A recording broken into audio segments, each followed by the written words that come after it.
The casket was still being lowered into the earth when his father leaned over and whispered in my ear, like he was sharing a secret condolence. "I'm sorry, sweetheart, but now that David's gone, everything reverts to blood, family. Always has. You'll need to be out by the end of the month." I felt the words hit harder than the cold November wind. My knees almost gave way right there beside the grave. My husband of 12 years, the man who called me his home, was barely underground. And already his father was being stolen from me.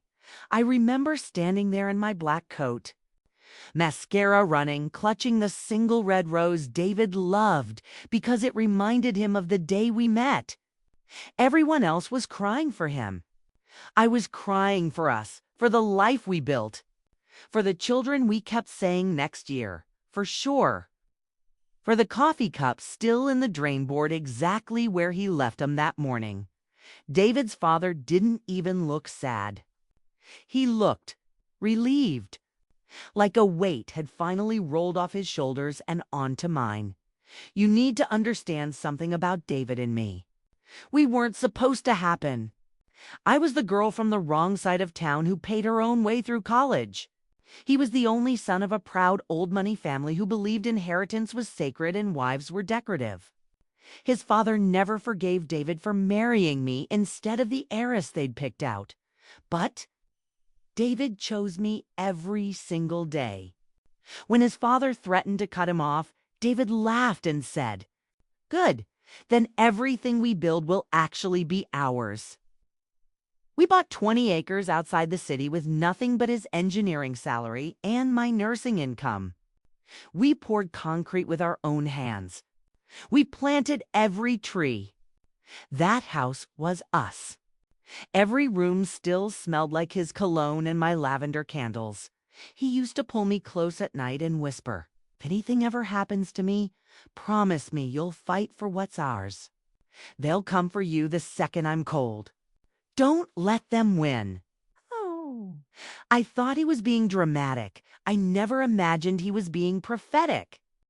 The week after the funeral is still a blur of casseroles and sympathy cards and people asking if I'm holding up okay. I wasn't. I wandered through our house like a ghost, touching his jackets that still hung in the closet, sleeping on his side of the bed because mine felt too empty.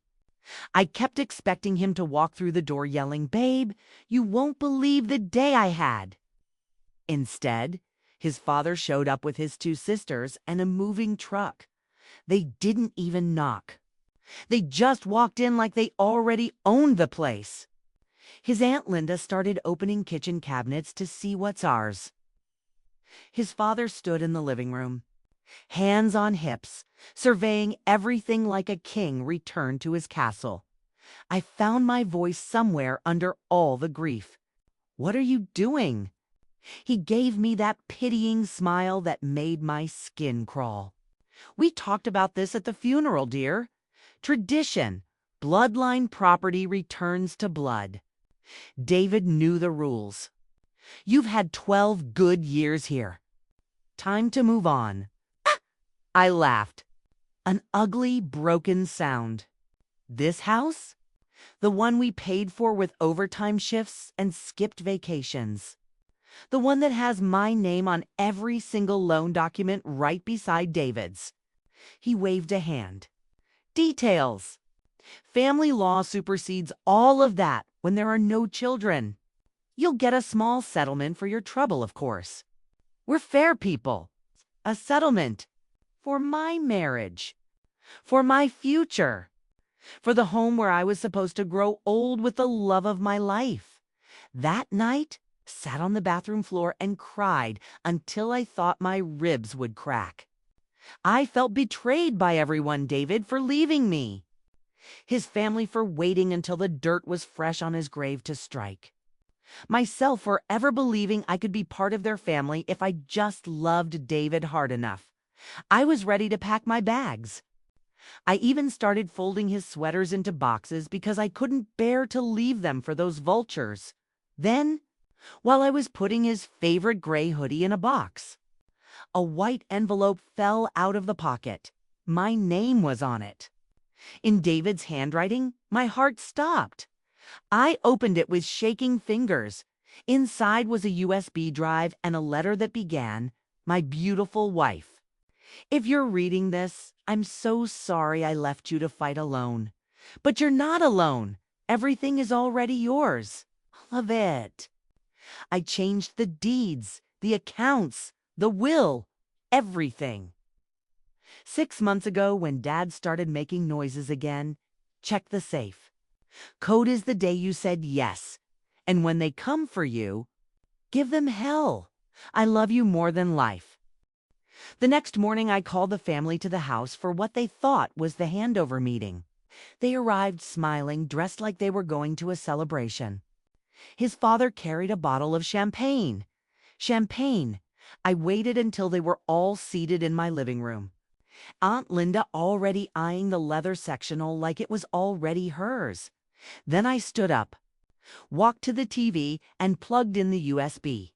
David's face filled the screen. Healthy, smiling, alive. Recorded 6 months earlier. "Hey everyone," he said calmly. "If you're watching this, it means the worst happened and my father couldn't wait 5 minutes before trying to take everything from my wife." His father went white.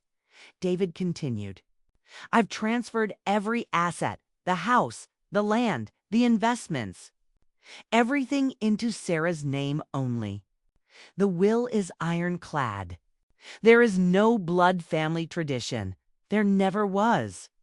That was just Dad's way of controlling people. And I'm done letting him control the woman I love."